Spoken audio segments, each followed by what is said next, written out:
Let's talk about the light gods and the rulers. Like I explained earlier, the monarchs plan to invade the human world to replenish their armies so they can stand the chance against the rulers, and in order to understand the human world better, they decided to take on vessels, completely overriding the consciousness of the human they possessed. And the rulers decided to copy their homework as they did the exact same thing. However, their vessels work a bit differently. This is because there is a distinct juxtaposition between the rulers and the monarchs, besides their light and dark attributes, as the monarchs are organic beings while the rulers are spiritual, meaning they lack any sort of physical form. On the bright side, this means if their vessel dies, they're completely fine, but it prevents them from exerting their full power within the human world. If only there was some sort of way to constantly level up. Oh wait, there is, because unlike the other dumbass rulers, Ashborn wasn't stupid, and alongside the architect, he created the system to directly counter this limitation, which is why Jinwoo becomes so broken. The rulers didn't think, hey, we have super ubi magic,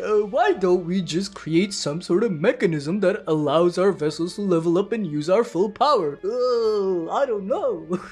But no, they capped the level of hunters the moment somebody awakened as one. If anything, their plan to give humans mana failed, and Jinwoo had to come in and save their asses. Despite the limitations of their possession, the rulers still went ahead with their plan to select 7 vessels, who would end up becoming some of the strongest hunters in the entire world and a great asset in the fight against the monarch. So let's quickly go over them. The first is Jonas, the strongest hunter in Brazil that ranked 6th in the world. So yeah, this guy was killed off in an off-screen fight, so we really don't know much about him besides the fact that he could use spiritual body manifestation and probably ruler's touch, a staple for all the vessels. But you want to know someone who we know even less about? That's Siddharth Bachchan. And no, he's not related to Amitabh Bachchan. Also, that's actually my first name, bro. He's the strongest hunter in India and ranked 4th worldwide, but we don't even have a design for this guy, so I can just put a face of me, you know. My name is Siddharth. It works out. I'm him.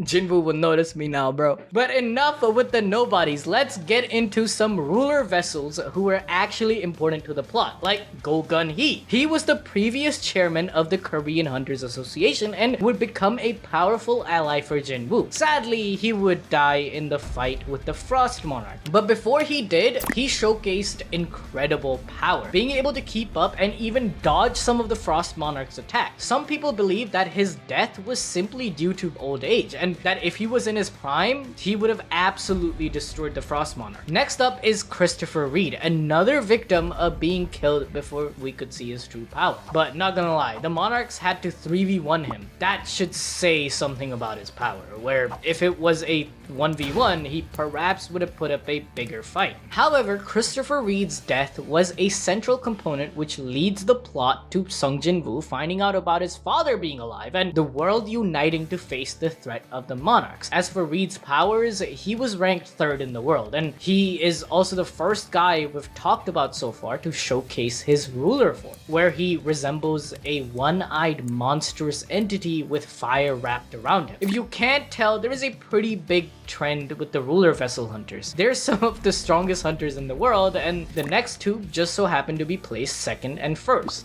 Number 2 is Liu Zhejiang, China's strongest hunter. This guy is badass, as he can use the powers of the rulers, and on top of that, he's able to fire off explosive energy blasts with just the swing of his sword. He was a central component in several big monster incidents, including Jeju Island and the Japan crisis. He would also develop an uncanny interest in Jinwoo due to just how powerful he was, and the two would become somewhat acquaintances. And at number 1 is Thomas Andre, the strongest hunter in the world. This guy is just your typical big buff dude in an anime, but he isn't playing around. In fact, this guy was so strong, he sent Jinwoo flying with 1 punch. He's also able to pull objects towards himself, and according to Jinwoo, it's almost like a black hole. Thomas's spiritual body manifestation is also insanely cool, cladding himself in a golden armor with white flames emanating from it. But there is still one more vessel we haven't talked about, someone very close to Jinwoo, someone who he had believed to have been dead for 10 years. His father, Sung Il-Hwan.